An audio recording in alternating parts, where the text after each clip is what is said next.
This is Nithya Sananda. Welcome to Cuisine. இன்னைக்கு நம்ம பார்க்க போகிறது ரொம்ப பாரம்பரியமான ஒரு ஸ்நாக்ஸ் ரெசிபி தான். வேற ஒன்றும் இல்லைங்க, பிளாக் சிசமி லட்டு, அதாவது எள்ளு உருண்டை.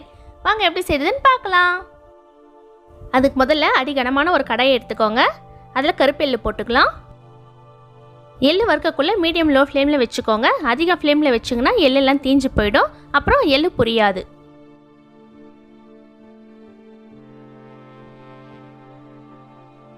இது கைவிடாத கலரிட்டே இருங்க, அப்போ தான் எள்ளு உங்களுக்கு நல்லா புரியும்.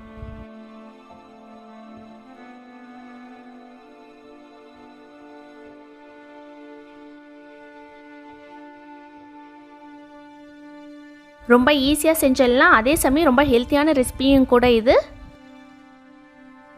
நீங்கள் எள்ளு உருண்டை ஃபஸ்ட் டைம் செய்கிறதா இருந்தாக்கா எள்ளு புரிஞ்சிச்சா இல்லையான்னு எப்படி தெரிஞ்சுக்கணுன்னா, எள்ளு வெடிக்கணும். சப்போஸ் அதை பற்றி உங்களுக்கு தெரியல, எள்ளு புரிஞ்சிச்சா இல்லையான்ட்டு இந்த டவுட் இருந்ததுனாக்கா கொஞ்சம் நீங்கள் எடுத்து வாயில் போட்டு பார்த்தீங்கன்னா மொரமொரப்பாக இருக்கும். அந்த ஸ்டேஜில் நீங்கள் எடுத்துருங்க, அதுதான் சரியான கன்சிஸ்டன்சி. இப்போ ஒரு பிளேட்டில் கொட்டிடலாம், நல்லா ஆறட்டும்.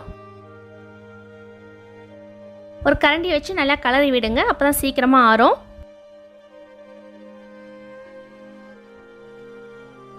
இப்போ ஆறிடுச்சான்னு பார்க்கலாம்.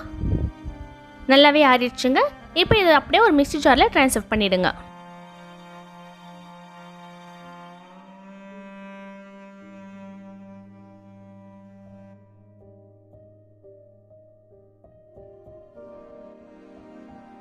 இப்போ இது கூடவே வெல்லம் சேர்த்துக்கலாம். 2 கப் எள்ளுக்கு 1 கப் வெல்லங்க, இதுதான் சரியான அளவு. இப்போ இந்த எள்ளையும் வெல்லமும் நல்லா நைஸாக அரைச்சிக்கலாம். ஒரு ஸ்பூனை வச்சு எல்லாம் கலந்து விட்டுக்கோங்க. திரும்பி நம்ம மிக்ஸி போடக்குள்ள அது எல்லாமே நைஸாக அரைஞ்சிடும்.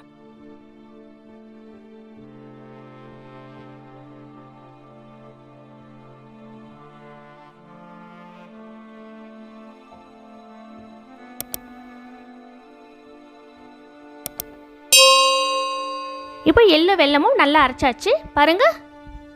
இப்போ இதை நம்ம லட்டு பிடிச்சிடலாம். இப்போ அரைச்சதை ஒரு பிளேட்டில் கொட்டிக்கலாம். இப்போ இதை நம்ம கையால் நல்லா மிக்ஸ் பண்ணலாம். நம்ம கை சூட்டுக்கு அந்த வெல்லம் இன்னும் கொஞ்சம் இறகும், அப்போ தான் உங்களுக்கு உருண்டை பிடிக்க அழகாக வரும். நல்லா அழுத்தம் கொடுத்து பிசைங்க, அப்போ தான் நல்லா சாஃப்டாக இருக்கும் லட்டு.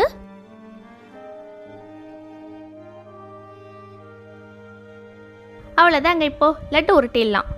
இப்போ உள்ளங்கையில் அடங்குற மாதிரி மாவு எடுத்துக்கோங்க. நல்லா அழுத்தம் கொடுத்து பிசைஞ்சிங்கன்னா உங்களுக்கு ரவுண்டாக உருண்டை வந்துடும். நம்ம எந்த அளவுக்கு அழுத்தம் கொடுத்து உருண்டை பிடிக்கிறோமோ அந்த அளவுக்கு லட்டு நல்லா இருக்குங்க, உதிராம. பாருங்க, இந்த மாதிரி செய்யணும். அவ்வளோதாங்க, பிளாக் சிசமி லட்டு, அதாவது எள்ளு உருண்டை ரெடி. இதே மாதிரி எல்லா மாவையும் நம்ம லட்டு பிடிச்சிடலாம். இந்த வீடியோ பிடிச்சிருந்தா லைக் பண்ணுங்க, ஷேர் பண்ணுங்க, கமெண்ட் பண்ணுங்க. மறக்காம சப்ஸ்கிரைப் பண்ணிட்டு பக்கத்தில் இருக்க பெல் ஐக்கானையும் ப்ரெஸ் பண்ணிடுங்க. இந்த லட்டு செய்யறதுக்கு ரொம்ப இன்க்ரீடியன்ஸ் எல்லாம் தேவையில்லைங்க, வெறும் 2 பொருள் தான். ரொம்ப ஈஸியாகவும் செஞ்சாலும் அதே சமயம் ரொம்ப ஹெல்த்தியான லட்டும் கூட. இளைச்சவனுக்கு எள்ளுன்னு சொல்லுவாங்க, அதாவது ரொம்ப ஒல்லியாக இருக்கிறவங்க மார்னிங் ஈவினிங் இந்த எள்ளு உருண்டையை சாப்பிட்டு வந்தீங்கன்னா உங்களுக்கு ஆட்டோமேட்டிக்காகவே உடம்பு ஓரளவுக்கு சதை பிடிச்சி குண்டாவீங்க.